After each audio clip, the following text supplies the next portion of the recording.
Alright guys, here is our wood cook stove. Really excited about it. On the way into the door here, just going to crack it open and shove it through the door, and I realized I haven't said a thing about it. And I probably want to make an entire video about it. So, save the introduction of the stove for later, but here it is. I'm going to crack it open. And it's going to be part of the heart of our home. It's going to provide warmth. It's a cook stove. It's going to be pretty cool. Well, I'll take you along for the ride. So, while you watch me take this thing apart, I'll give you the introduction. This is a Nordica Rosa XXL. I guess that's what it's called. This is an Italian wood cook stove. When Audrey and I were shopping, we were trying to decide between a traditional style one and a new modern one. And we took into consideration a lot of things, rules, regulations, so on and so forth. And we just decided that we'd go for this. It's an Italian stove, about 400 pounds. You can see that we struggle moving it around here, doing our best to not ding it up. And it was right around $2,000. We bought it actually a year ago on a Black Friday deal. And it's been sitting in my sister's garage out of the kindness of her heart while we've been building this house. We didn't think it would take this long. And so you can imagine how excited we are to take it out and, you know, actually set it up and use it. Well, here it is, all unwrapped and open. We've had it sitting out for a day or two while we've been thinking about where to put it. We're kind of squished between this window and the door, but where the exit needs to be because of my funny roof is right in that area. And I think we finally settled on a good place. I'm going to build a hearth pad. I think we're just going to pour it with cement. So that's the next plan. I've drawn it out, trying to do some finishing touches. We'll move this stove out of the way and pour it in. This stove was really pretty. I'm really excited to get it installed and try it out. To put it down in my house, I needed to build myself a pretty substantial hearth pad. This particular model just needs spark protection. But, you know, looking around at the options out there, the cheapest, most interesting one that we could come up with was just poured concrete. So we did a little bit of work to pour concrete. We stapled the plastic film to the perimeter there, and it held that concrete and the water really well. You know, after spreading this out, it worked great to cover the concrete and keep it moist. You know, we kind of had to cover and uncover and spray it with water to keep it wet enough to cure right. We have an inch of concrete here. We use the special high strength, high flexibility stuff, just like a countertop, I guess. And we also added some pigment to it, and we didn't add enough. So we were hoping for this black color, but as it dried, it just dried gray, just a darker gray than normal. It took a few days to cure, but it cured really nice, you know, using this method of covering it with the plastic. Cut the plastic off, and, you know, it looked pretty good. Had to go around the edges and sand it so that we wouldn't hurt our toes stepping up and down on it. Not too hard to do. And then we covered it up with a few layers of the sealant. Wasn't too impressed with the finish, and I believe in the end we're going to come back after it's dried for a couple months of some kind of polish on top. So taking a look inside of this thing, it's really cool. I better show you before I put the top back on. But this is the Firebox right here. I can load it from the front, of course. The heat comes, you know, the air comes in through the bottom, up, and the hot air moves over the top. And they have a way to channel that hot air if I'm cooking, I have this closed and it goes down through here. I don't know if you can see it, but it goes down this side. After it hits the bottom, it comes around and it comes up through this area, over through this channel, and the stovepipe comes out the top. So it actually pushes the air all the way around, up and out. And if I open this up, the heat could go down, but the easiest method for it is to go through and then up. That concentrates the heat just under the hot plate here where we can do our cooking. So really, it's kind of cool to see. You don't get the option to take apart a wood cookstove and to see the inner workings, and here we get to see it. Another cool thing that I've seen here is there's a jacket inside and a jacket outside, and then there's these vents in between to let the hot air through. So it has a cooler side than as if it didn't have multiple layers. Alright, now comes the really hard part, going up and through the roof. It's hard to tear apart something that looks so nice. We made it look good in the end. After taking the wood down, we kind of had to go through the insulation and so on, and it came together all right. I think it was kind of fun. But being up on the roof scared me the most. Never installed a piece of flashing before. And, you know, straightforward, but what a deal, right? Okay, I've got my mark marked in there, and now I've got to cut that out. To be honest, this is perfectly terrifying. I'm supposed to cut out this circle, cut a line across, and slide the flashing up in there.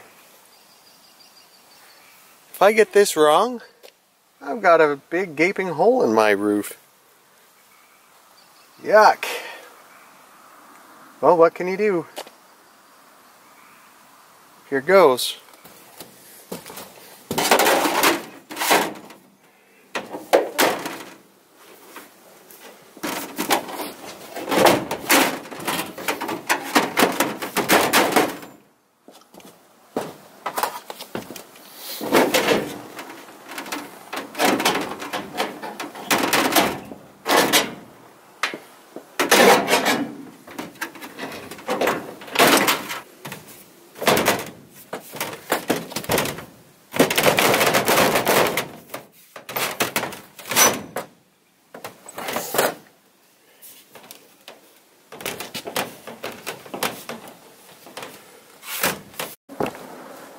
Well, I hope that's how that works, because that's what I've got.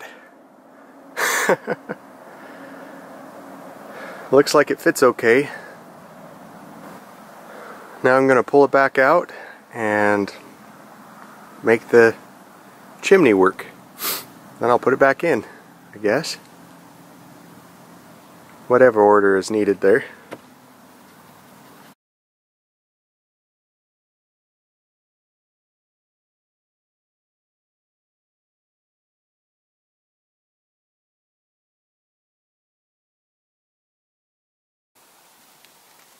So, I don't know how the camera shows it, but the sun's in a different spot. I've been scratching my head on this thing all day. I think I have it figured out, but it means I'm going to have to take it all apart. Yep. It's kind of funny how some projects just come together. Even if I don't know what I'm doing, a little bit of research at the beginning, I've got it figured out. But this system, well, any system that I've found is either built to be installed before the metal roof and then in conjunction with metal roof, or it's meant to be installed in something that's square. Go figure. So, yeah. I think I've got it, though. I think I've got it figured out, but I have to take it all apart. I'm gonna go take it apart. New day. Success! I got it in there. Maybe I can climb up this ladder and show you a little better. You can't really see.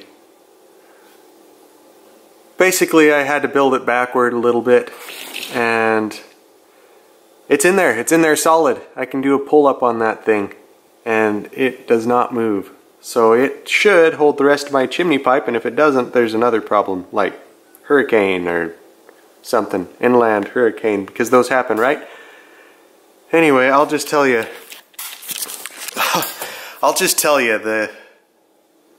the frustration that goes into some of these things. Now that it's in, it seems so simple. It seems like it would have been so quick. And in my head, I did what I thought I was going to do during that entire day the other day, but it's just so heavy, so hard to hold on an awkward ladder. You know, all of that stuff. But whatever, I've got it in. You don't want to hear me ramble and rant, do you?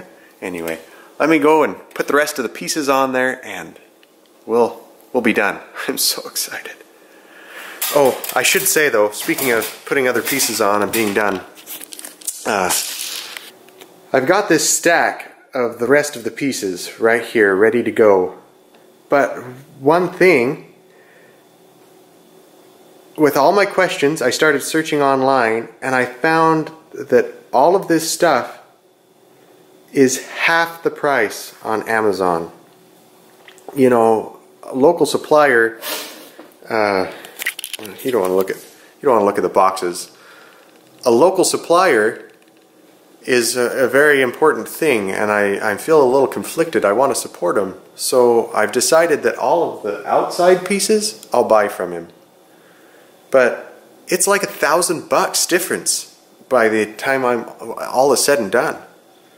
So I'm afraid he's going to have to split it with me. As soon as I get this stuff all squared away, I'm going to take this other stuff back to him and ask for my money back on that. So it's been a few days and a haircut since I was last on screen, but everything has come in from Amazon and it's installed. We've got a stovepipe. This is a double wall stovepipe. It's going to give us just a little extra clearance and, you know, maybe protect us a little bit while we're using the stove. The zigzag isn't exactly optimal. We would rather have a straight down stovepipe, but this spot is where it fits the best in our house. So we kind of had to take what we could get.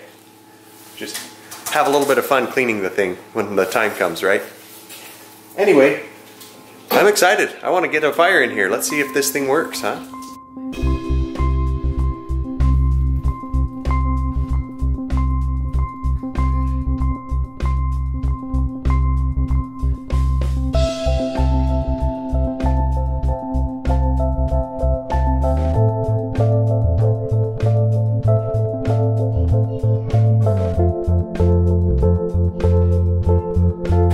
Okay, the fire's been going for about 30 minutes.